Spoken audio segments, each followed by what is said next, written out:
আলহামদুলিল্লাহ, ফজরের আজানের সাথে সাথে ঘুম থেকে জাগ্রত হয়ে নামাজ আদায় করে কোরআন তেলাওয়াত করেন। এটাতে মনও ভালো থাকবে, আল্লাহর কাছেও ভালো থাকবেন। আর আমার কথা এতই আপনাদের কেন টেনশন আমার নিয়ে? যেহেতু এতই টেনশন, সেই ক্ষেত্রে আমার কাজটা কিন্তু আমি চালিয়েই যাচ্ছি। আপনাদের কথার কারণে কিন্তু আমি থেমে নেই। কে কি বললো সেটা কিন্তু আমি দেখছি না।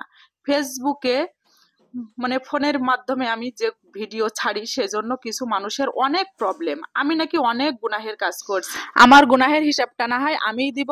আর যেসব মানুষগুলো মাই স্টোরিতে ভিডিও ছাড়ে সেগুলো নাকি কোনো সমস্যা না, সেটাও তো নেট থেকে দিয়েছে, সেটা তো কারোর বাবা কেলে নেট না যে কেউ ডাউনলোড দিয়ে রাখবে না।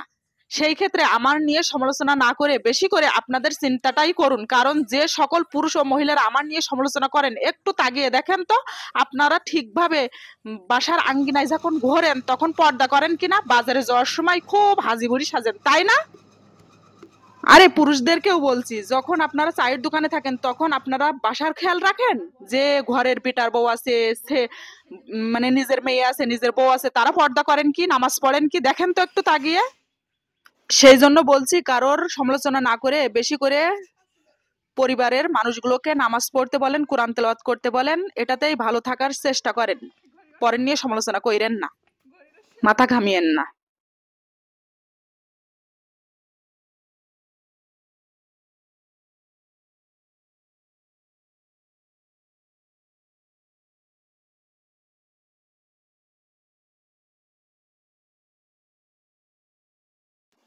আমার ভিডিও দেখতে আপনাদের সমস্যা হলে দেখেন না, আমার ভিডিও আনফলো কইরে দিয়েন, তাহলে আর আপনাদের ফোনে যাবে না। নিজের চরকায় আগে তেল দেন, তারপরে পরের চরকায় তেল দিতে আইসেন, ঠিক আছে?